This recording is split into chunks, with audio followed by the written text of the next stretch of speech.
Oi, pessoal, eu sou a Radassa Vental e tá começando agora mais uma entrevista exclusiva da Antena 1. E hoje a gente vai falar com ninguém menos que a querida LP. So, how does it feel to tour and perform South America on your own instead of headlining a festival? You know, it feels great. Those other people.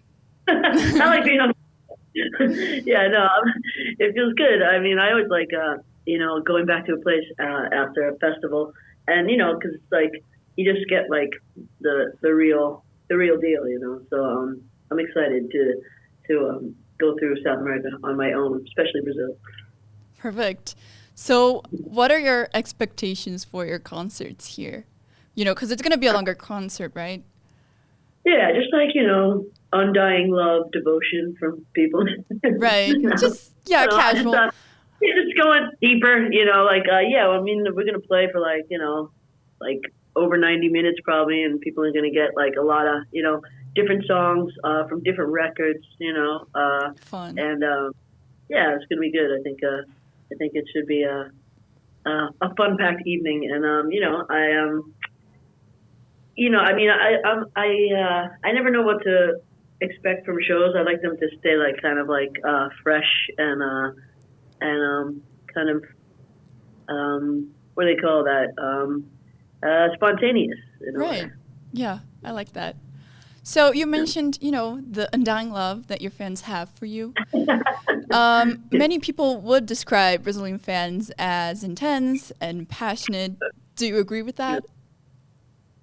Yeah, I guess so. Yeah, I mean, I think I'm kind of a passionate person, so I think a lot of times, people, even like in in meeting a person, I think they kind of tend to mirror what you put out. So right. So I like to get what I give.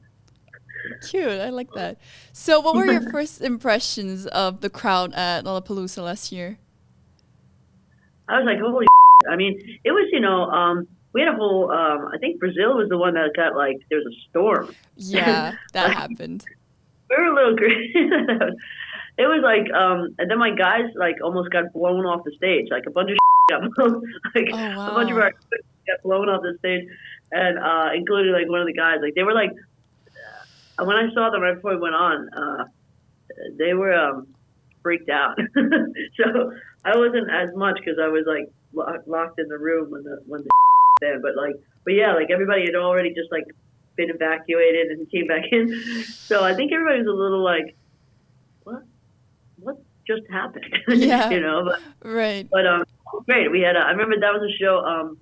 I was in the middle of like singing this massive note, and someone threw a hat at me on stage. I was like, like caught it in midair. Nice. Yeah, shit like that. I love that stuff.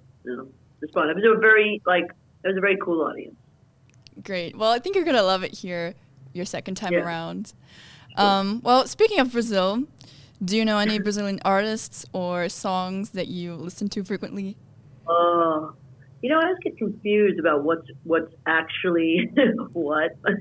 But I don't. But do you have one that you could help me out with right now? Wow. I had never seen that strategy before. You're flipping my question onto me. Yeah. Now I'm on the spot. I don't know what to say. That's that kind of. Yeah, that's tough. Well, it's a taste of my own medicine. You're ready to be a journalist. Oh man. There you go. Yes. All right. Well, we'll put that on hold. When you come here, you can see for yourself. You don't know anybody? What is that? Oh my God! I mean, I'm gonna have to drink soon. It's only 11. Only 12. Yeah. Well, so we've talked enough about Brazil, I think. So I want to go back to your roots a little bit. So I know that you started out kind of as a songwriter for other people. So when did you? So no, I started out as an artist, right. But I couldn't really. I wasn't getting a record out. Like I signed as an artist, and I wrote like 150 songs, and no record came out because they didn't know what to do with me. Right. And then then I got a songwriting deal instead, like a record deal, but for songwriters. And yeah, they started taking my songs, and then I started writing songs for other people, and that's what I thought was going to be my thing. And then I don't know, I was just enjoying myself, you know. That's what kept happening in this business. I kept getting like kind of dumped on my head, and then all of a sudden, I'd start having a good time again, you know, because I love music and singing and writing songs, and then so I started doing that again, and then for me, and then I became an artist again, you know, and then it went on for another few years, and then you know, they tried, like, you know, when I wrote "Lost on You," I played it for my record label, and they were like, "This is bye." Well, they were very wrong. Yeah. Oops. Sorry about that. Big mistake. Yeah, so then, and then I just, you know, I actually didn't have such a great time then. I kind of wandered around feeling bad for myself. I tattooed a ship on my chest because I was like, just to feel something. Yeah. And I did. It was painful as hell. I can't believe it. Yeah, I can imagine. Yeah, like, I think people think that I thought that this was like, you know, like, and this was at maybe my lowest moment. And then, and then Lost on You was became a hit through, like, I signed a small deal and it became a hit in all over the place. And then, no one's like, "Oh, wow, you have a ship on your chest." And I'm like, "Yeah, sure, yeah," because it was like I guess into the journey, you know. Yeah. And so it was a really long story, but worth every single second, to be honest with you. Yeah, of course. Well, thank you for clearing that up. But I meant to ask you, you know, when did you first get started with, well, writing songs and just being in touch with music? You know, I was a little late to the game. Like, I wasn't like, when I was like early teens, like, and stuff, thanks, Ian. And, I was kind of into, I was much more into sports. Mm-hmm. Cool. And then, I don't know, and then, my mom passed away, and I was like, you know what? And she was a singer. She loved to sing, but she didn't do it professionally, but she was an opera singer, studied opera. And I was just like, you know what? Life is short, man. Fuck it. Let's just try to sing. And writing songs was like kind of like, where do songs come from? You know, it's like, about babies and songs, but I don't know anything about babies. I don't care about babies, but yeah, songs were a huge mystery. And then I embarked on this like journey of songwriting, and it's been actually thrilling, you know, like writing songs is one of the greatest things I ever decided to do, and not even because I'm doing decently well at it, but because it's so fascinating and I love it so much. I have this new record that I just finished that's coming out this year that's my favorite yet, you know, and it's just like it's fun, you know, to like get older and still have like, you know, a passion for something. So it's cool. I'm really excited.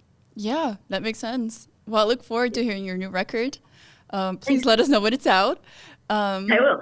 Yeah, great. First single maybe April or something. But, cool. But I'm not playing it in this tour, but I'll be back soon. So great. That's how I'm telling you. I'll be around for a minute. Don't worry. All right. Well, fun. Good to know.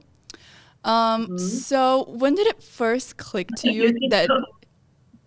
Sorry, were you saying something? I love you. Good to know. Yeah, I'm just keeping tabs, you know. Yeah, I'm just keeping my toes, man. Come on. So, when did it first click to you that you could actually, you know, make a living out of your music? I mean, when I got a check, you know, I was like, oh my God. Yeah, it's real. Yeah, it's real. Like, I mean, I think honestly, like, and it shouldn't be like this. Kids, don't do this. But like, I think, you know, I thought it was a little bit out of my mind until I got my first major label deal, you know? Yeah. Like, at least, that didn't work out. Like I said, I like wrote all those songs, nothing happened. Like, no record came out. But yeah, I think I was like, oh, okay, well, you know, I mean, because those, they don't, you know, they don't want to give you any money. Yeah. You know what I mean? Like, they don't just give, I mean, yes, sometimes they do, but not, you know. Anyway, but yeah, and I think I was like, oh, okay, all right, you know, like, I mean, I just, you know, you have to take it day by day in a way, you know what I mean? And that only comes, I mean, you know, by that time I had written hundreds and hundreds of songs, maybe over 1,000 songs. So it's like, I think but that first record deal, yeah, I realized that. And I think, and as a songwriter, I think when people, because I released a record in 2004, and then I didn't release another record until like 2011. Yeah. And it was like, people were like, well, what were you doing all that time? I was like, I was writing songs, and I was actually making a decent living. Not the kind of, it wasn't like, like lifestyles of the rich and famous or anything, but I was making songs and writing songs that were being played all over the place by different artists, and it was accumulating, you know what I mean? So, yeah. So I was like, oh, okay, but it was work. I mean, I worked my ass off, For sure. like they give you a deal, like in advance, they call it. And then, you basically work like, 5-6 days a week. I was doing double sessions trying to get like, when I built myself up to getting a single with Rihanna, and that was a lot of work to like get with people in the right rooms and do the right things. And then, you just have to keep pushing, right? Yeah. I was up in these sessions like till 4 o'clock in the morning, waiting shit to like, a beat and like a dude. Like, I want to shoot myself. But hey, I'm here. So yeah, it paid off. Obviously, you're getting a lot in this conversation. I'm on like a cup of coffee. I just had some. Yeah, well, I'm glad you're opening up to me. I'm glad you feel comfortable. I feel like I'm on like it's a Tinder date or something like that. But yeah, I'm just like, why not? And now a little more about me. What else do you want to? Well, this interview is about you, so feel free to speak all over me. Oh, right. I thought I was just being an egomaniac. No, you're good, I promise. Please, I'm just trying to do my job. Yeah. No, I'm kidding. So, well, still speaking about songwriting, is your process different when you apply it to yourself versus when you were writing songs for other artists? Definitely not anymore, but it was for a minute. I used to be a little less specific. Right. And like I think back in the day, you'd be like, what is Rihanna going through right now? What is, yeah. What is I don't know, Leona Lewis going through? What is Christina going through? I don't know. I just but no, I just like, and now. I don't know. I haven't really gotten in a room with somebody else in a while. Mm-hmm. But yeah, just like people have been more like picking songs out of my catalog that I don't like use, or sometimes that I'm like, hey, I was gonna use that.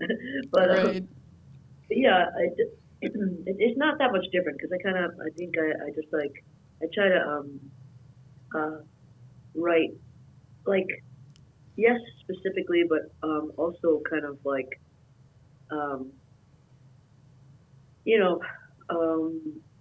like what do they call that when you're universal? Right. Yeah.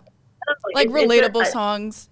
Relatable, yeah. That's the thing. Like being relatable and universal, but like kind of specific is like it's like that's the craft of like. Yeah, it's a fine line, for sure. Yeah, because like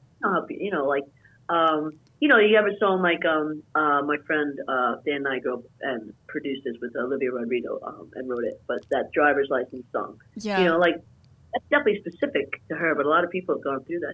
For sure. So yeah, that makes sense. It's like it's interesting. So yeah, I don't think there should be a lot of difference in that, but there is. Yeah. Terrible answer to the question. Sorry. No, it's okay. Not to make you feel bad at all, but that is the most commonly asked question always, like, because I do both. So yeah. I never know how to answer it, so I try to amuse myself by answering it some other way every single time. Well, good for you. I think you really got it. Nailed it. Yeah, good job. So, well, you mentioned before that you couldn't quite get a record out at first in the beginning of your career, and just bear with me. I'm going somewhere with this. So we both have feel for that. Yeah, no, I'm just pointing out your biggest insecurities. Don't worry. But we both know that the music industry, it may not be the friendliest place to those who don't necessarily fit the standards, right? No. So, with that in mind, what advice would you give to younger artists who don't really fit the mold? Yeah, I'd say use that to your advantage. Like, be the difference. My God, I'm doing a spin on Gandhi's message. Be the difference you want to see in the world. Like you're sick of seeing all the same. Be that weirdo. And but back it up. Keep like mining your soul for like the truth and for your truth, the thing that like resonates with you the most, and just keep. I think like for myself, I feel like with every year I get more and more concentrated. Mm-hmm. Like that coffee you buy, it's like in a bottle like this, but they're like 15 times the strength, and like Right. just add water to it. That's me. Like like I threw my like my pinky in a glass. You have to dilute that because it's very concentrated. Yeah. And so I think by writing songs, you keep like kind of getting closer and closer to the core of yourself, closer and closer to the truth. So I really feel like it's I use this analogy all the time, but if you're a painter and you like have like you're like I'm a painter. Oh, cool. Let me see your work. And you're like that one and that one. Yeah. Two paintings? Now you're a painter? Yeah. No, you're not. You painted two paintings. You're not a painter. Painters paint hundreds and thousands of paintings. Yeah. And that's I think is my advice. Yeah, that's good advice. Making songs because they'll lead to other songs. Yeah, that makes sense. So you mentioned seeking and being truthful to yourself. I'm gonna put you on the spot here, but what would you say is your truth? My truth? Yeah. Being comfortable in my own skin. You know what I mean? Like, guaranteed there's some like douchey, big douchey fat guy in his basement, like, look at that fucking day, what an ugly, Yeah. Hey, I don't give a Right. As you should. really enjoy being me, and Perfect. and I think it's quite evident, and and it wasn't always here, and sometimes I'm like, oh man, and then I'm like, nah. I try, it's work, Yeah. and I think that I'm self-expression at its like, and it's at a good level. Yeah. Like I'm definitely not being me. Right. Good. Well, good like, for you. Yeah. I really this is like in this body in this lifetime, this is how I feel on the inside. Yeah. I feel like a 6'4" dude, but Right. that's as good as it gets. Yes. So yeah. But I'm glad, I'm glad you feel comfortable in your own skin, and I think good for you, good job. But I think on a more serious note, it shows, on your music and on your performances. It shows that you're comfortable with yourself, and I think that's a great message to put out. I would wish that on anybody, like honestly, that is like it's gold, it really is, to feel just like comfortable, with yourself, and I think it's like it comes from within, and you can feel it in people, and even people that this is the really cool one is when like you see someone who's not comfortable in their skin, but like they don't allow it to like inform their thing, like like these people that you're just like they're really like with themselves within, what I mean, and they don't have to even care about the outside but you could feel it emanate from in them, and those are the real giants, Yeah, that's the goal. We hope to get there someday. But speaking of being in tune with yourself, I want to talk to you a little bit about your lyrics, because at times it can be very intimate and personal, really. So how does it feel like to put yourself out there in front of millions of people? I have to say, like, it feels good, you know? Yeah.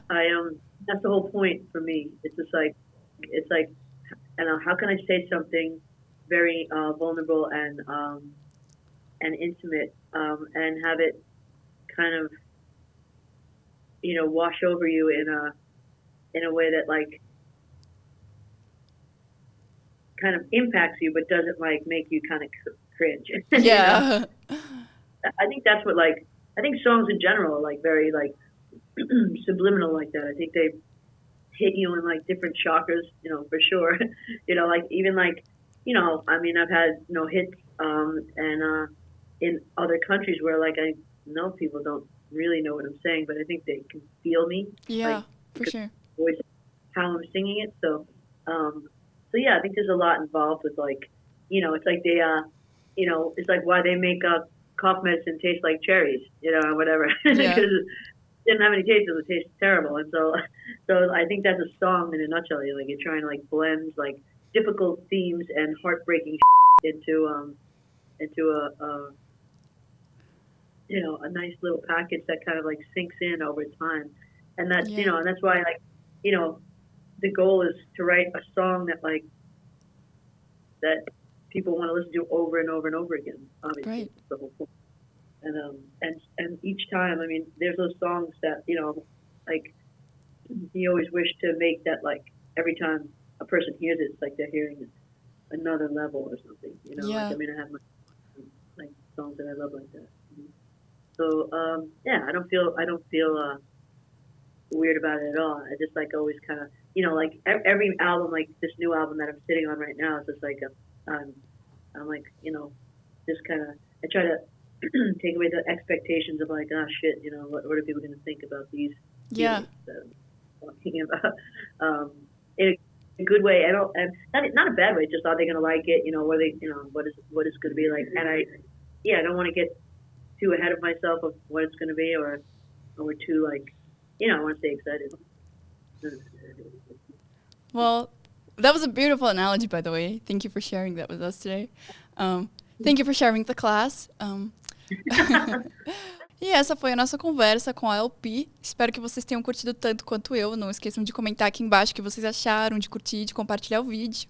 E eu vejo vocês numa próxima. Um beijo.